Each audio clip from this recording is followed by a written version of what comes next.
Peggy 16.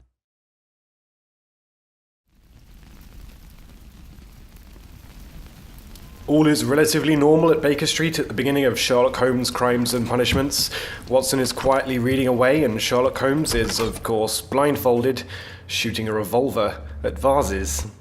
So while I dodge whatever test Holmes is performing, let me introduce to you Sherlock Holmes' Crimes and Punishments, the new Sherlock Holmes game from Frogwares and Focus Home Interactive, coming at the end of September. Holmes, will you stop that? Rest assured, this gameplay footage won't ruin any story elements, so allow me to introduce to you the first of 6 unique cases in Crimes and Punishments, as you follow my line of deduction towards selecting whom I believe committed the crime. Stop, Holmes! Is that you, Watson? Yes, of course it is. And you almost killed me. Nonsense. I was aiming for the vases. Blindfolded? Watson, quiet, please. I'm trying to concentrate. Fans of the original Sherlock stories will remember his ability to recognize a person by their gait. Ah, Lestrade. What is it this time? He can see me. Well, here it is, and it's a good one, Mr. Holmes. A gentleman by the name of Peter Carey. Holmes begrudgingly endures a back and forth with Lestrade, hearing the details of the case. So let's now take a look at the richly detailed Baker Street apartment before heading to Holmes's seldom used bedroom to pick up the appropriate dress for the case. No costumes for the moment, at least not yet. Holmes's wardrobe holds all the secrets to his disguises, but we're looking for a casual suit in this case. Once we've picked the suit, it's off to the crime scene. Dressing up plays an integral role in Holmes's success, enabling you to interact with characters who will respond to your attire, either by prompting them or having them approach you.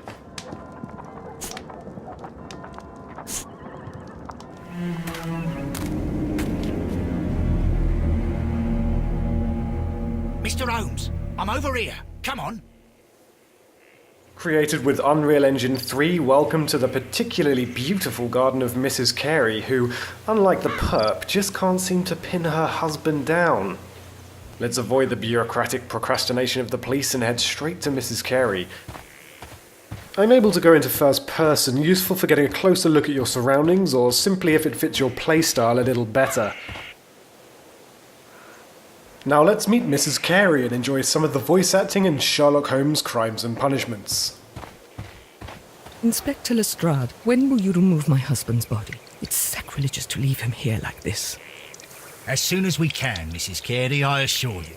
Allow me to introduce you to Mr. Sherlock Holmes. He's a detective. No doubt you've heard of him.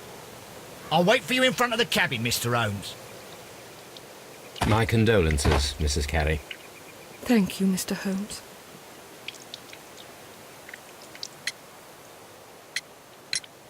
Madam, can you tell me if you saw or heard anything unusual upon the night of the murder? At 2 o'clock in the morning, I heard a terrible scream. But I thought nothing of it then. He would scream all the time when he was drunk. Do you remember at what time you found your husband's body? In the morning, at around 7 o'clock, I noticed the cabin door was open, but I didn't go in to take a look, for I knew my husband would not have liked it. But what do we know about Mrs. Carey? We're able to join certain dots together by closely examining each individual we meet. So allow me to introduce a rather beautiful mechanic that allows us to take advantage of Holmes's skills, picking what we feel are the most telling or most important aspects of the people in Crimes and Punishments, from clothing that contradicts their class to cuts, bruises and wrinkles, or objects that tell a story about themselves or their lives. Taking advantage of DirectX 11, let's take a close-up look at Mrs. Carey.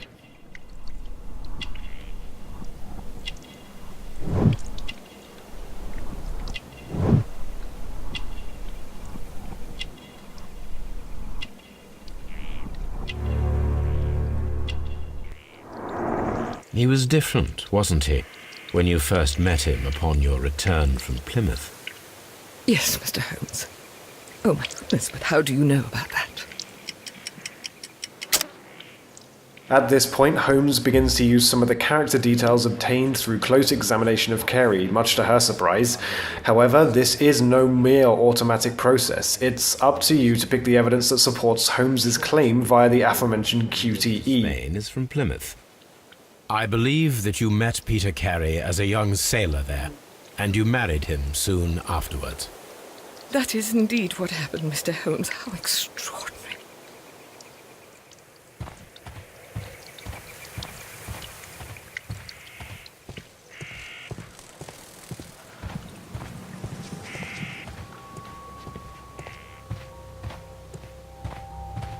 Peter Carey's body is inside the cabin. A little later on, we've head just outside the scene of the crime where we meet Lestrade, ready to enter the cabin. The door is locked.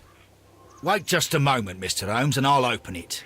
I locked it yesterday to ensure that no one should enter the cabin and tamper with the evidence. Ah, good thinking. Hello, hello, hello. What is it, Lestrade? It seems to me that someone has tried to force it, Mr. Holmes. Lestrade has discovered that somebody has tried to force the lock. We'll need to take a closer look. Pressing on the gamepad will illuminate the tiniest of details difficult to pick up on with the naked eye.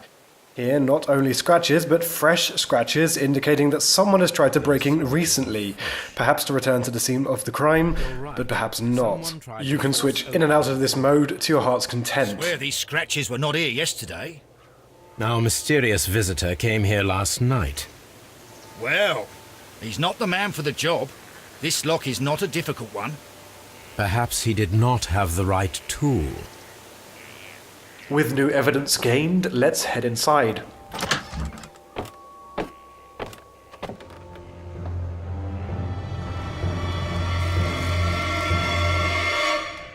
What a terrible way to die.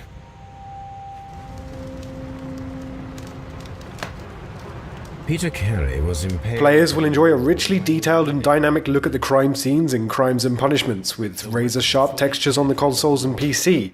So let's take a look at the unfortunately hanging Peter Carey, and in great detail the objects around him. Yet he still looks quite strong.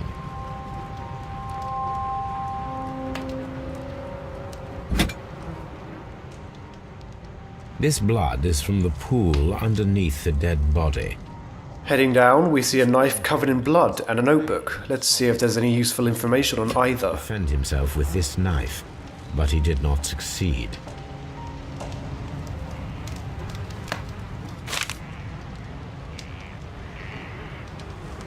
Examining objects with 360-degree manipulation and razor-sharp textures allows us to seek evidence all over something we find in the world.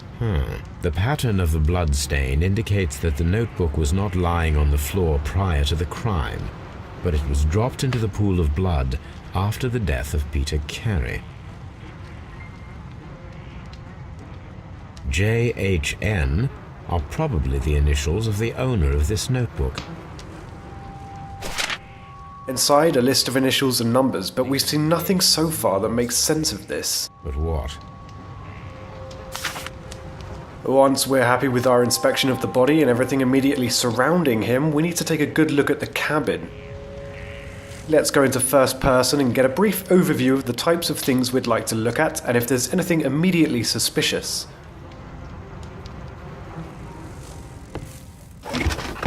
This chest contains Carey's belongings, including a pair of boots that may fit the footprints outside, which I didn't show you. Give it a try yourselves. Interesting. Peter Carey's boots may look to be a size 8.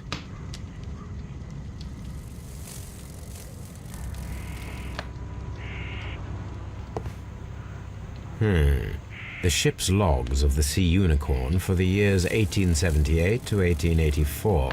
Peter Carey was her captain.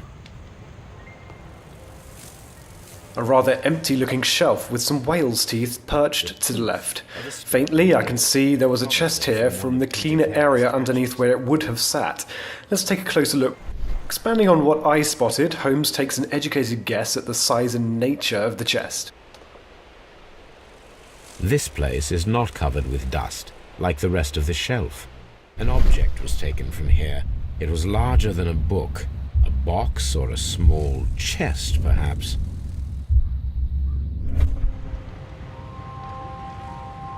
Someone drank from this glass recently. The initials PC have been crudely burned. A sailor's work. On the table, there's a pouch. Manipulating the object with the thumbsticks, I'm able to look inside and see that it's clearly a tobacco pouch. Holmes recognizes the scent, but to gain a clear picture, I have to arrange these shapes to form an image as part of the picture Holmes associates with the aroma. I won't show you how to do this, you'll have to solve it yourselves.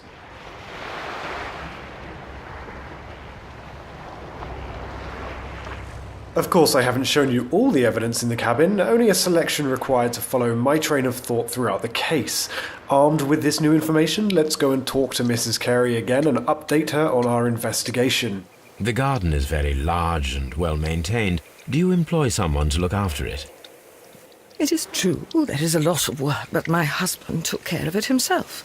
Let's not spoil all the dialogue, but it does seem as though another man has been here, perhaps to tend to the garden. I'm not sure. It might be, but he hadn't smoked in a very long time. Well, moving on, we can start to join the dots and associate clues and evidence. Welcome to the deduction space. This area contains all pertinent information, evidence and clues, and mental notes of Holmes' possible reasonings, ideas and conclusions. 2 clues equate to a deduction, and a deduction may lead to a task, allowing you to move on in the case. Our association has led to a task. We must ambush whomever was ill-equipped to break in and retrieve his notebook, assuming he will return tonight.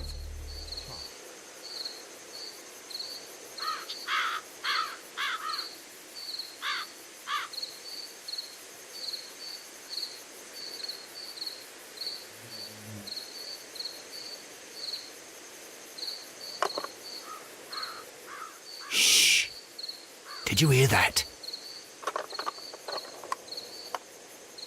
A noise, and hey presto, a new suspect. A suspect who was certainly at the scene of the crime, as evidence suggests, but now we need a motive, despite Lestrade's eager temperament. There's someone there. I'm gonna collar him. I'll be right behind you. All right, my fine fellow. Who are you and what are you doing here? You're detectives, I suppose. You imagine that I'm connected with the death of Captain Carey. I assure you I'm innocent. Innocent? And what are you doing in his cabin? Shall I tell you? You came to retrieve what you had lost after killing Peter Carey, but we were here waiting for you. What is your... Use the loading screens to review case files or peruse deductions.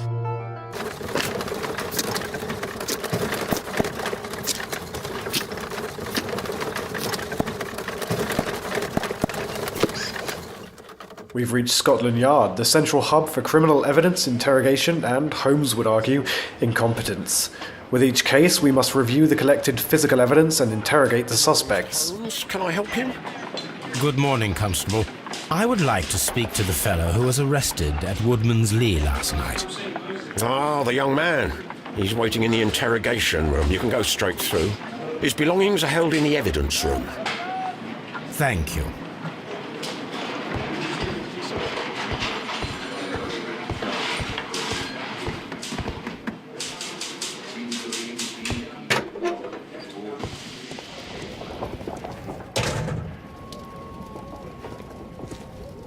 These are the suspect's belongings. Let's take a look at what we've collected so far. A second examination often yields further information, especially after an interrogation, and new information can arm us with pertinent information required to catch out a potential liar. A handkerchief with the initials JHN. Along with what we've collected are the suspect's belongings, in this case a ring and handkerchief matching the initials of the notebook. From R. Dawson.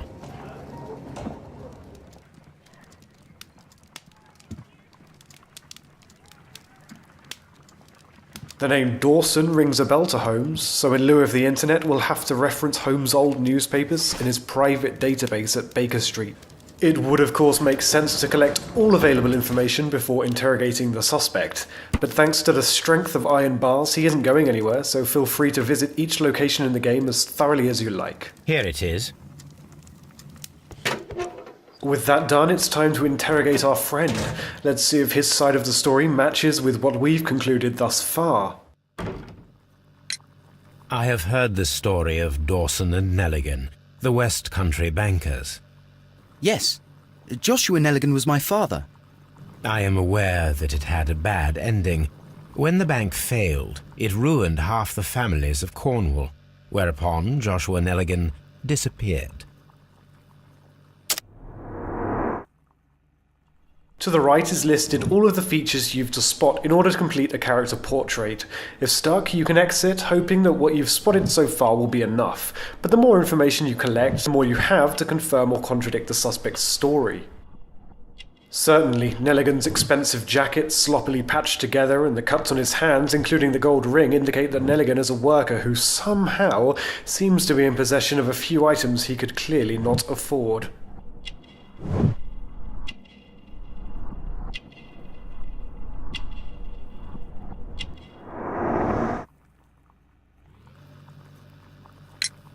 Does this notebook belong to you?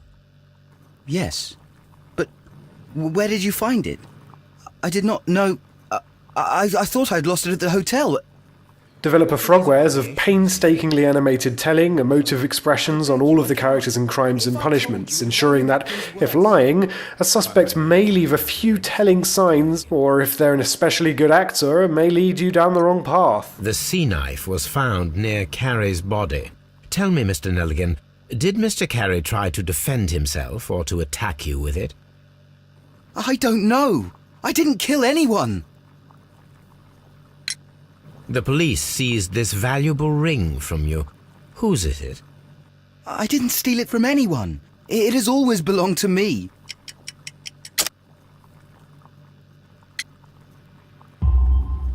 The ring's date of engraving is many years ago. You would have been a child then, hardly in any position to receive such an item from a partner.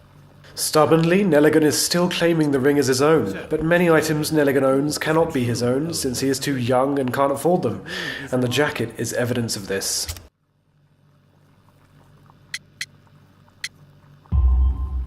No, Mr. Nelligan. I believe that the ring had belonged to your father. Oh, but how do you know?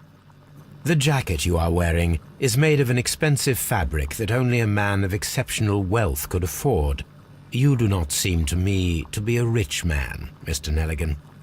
Furthermore, the garment is ill-fitting. It is quite clear that it belonged to someone else, most probably your father. With your father gone and taking with him the family's wealth, as a little boy you had to find yourself a manual job, and it was most probably cleaning fish. You cut your hands often while working. I can tell from the scars. I'm speechless, Mr. Holmes. It all happened exactly as you say. We conclude that Nelligan certainly did break in to retrieve his or his father's notebook, which may prove that Nelligan is the murderer. However, there is still one question that must be asked. Could Nelligan muster the strength to harpoon a man to a wall? This, with aid of Watson, requires an experiment. A spot of whaling, Watson? Would you care to take part? Are you serious? No, but we do need to clarify what happened on the night of Black Peter's murder. A reenactment, then? Is something bothering you? The sailor's knife, Watson. Why was it on the floor? Peter Carey attempted to defend himself? It is possible, but if that is the case, then it alters many things. I don't quite follow you. Tell me, my friend, what is the animal closest to man, morphologically, I mean? Holmes, you should aim for the mark in order to perform the most reliable test. This is one of the many contextual minigames in Crimes and Punishments. Here we have to gauge the required strength to pierce a man's body with a harpoon.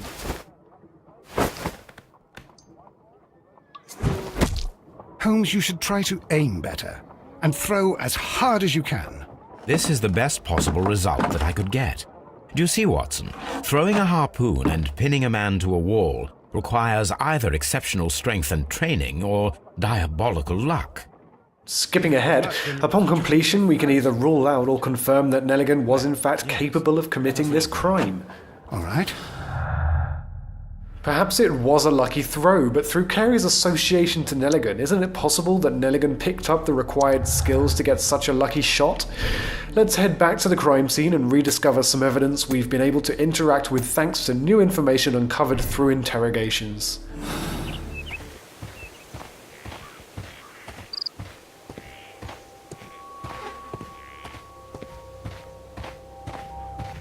1883. That's the one I need. This is the crew list of the Sea Unicorn. Log notes for June. Nothing unusual.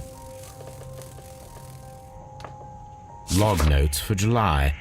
Nothing special. Log notes for August. These pages have been torn away. An incident happened in August, and the pages have been torn out. Perhaps something between Carey and Nelligan's father? Remember, there are more suspects to interrogate and more locations to visit in this case. There's more evidence and more to find. How about Hurtley, the gardener?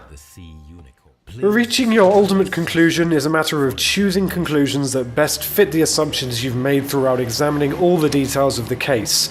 There are multiple suspects for every case, and you'll only be able to follow them to a conviction if you've found the evidence required to implicate them. Miss out on valuable evidence, and you may find it impossible to convict the right suspect.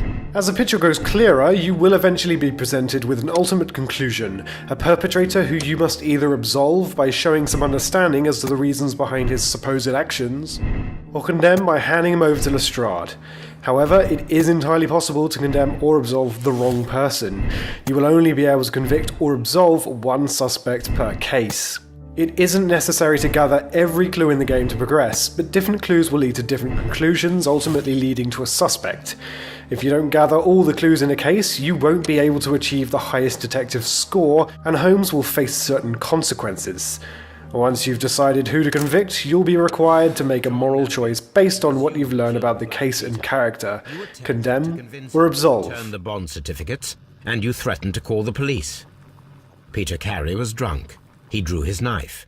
In panic, you took the harpoon and made your lucky throw in self-defense. Put that in your report, Lestrade.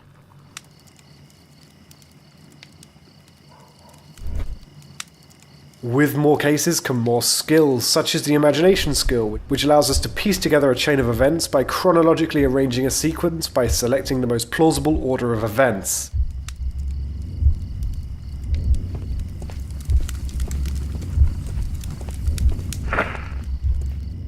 Judging the likelihood of the order is entirely up to you. Finally, we watch the sequence in full and Holmes gives his conclusion, the rewards of which can be reaped in the deduction space and used in interrogations. With 6 cases and appearances from some of the most memorable Sherlock Holmes characters, be sure to investigate Sherlock Holmes' Crimes and Punishments when it releases at the end of September. Thanks for watching. So Mr. Turner used a book to hide an object that he found on Kenneth Butler's body. The question is, what did he find?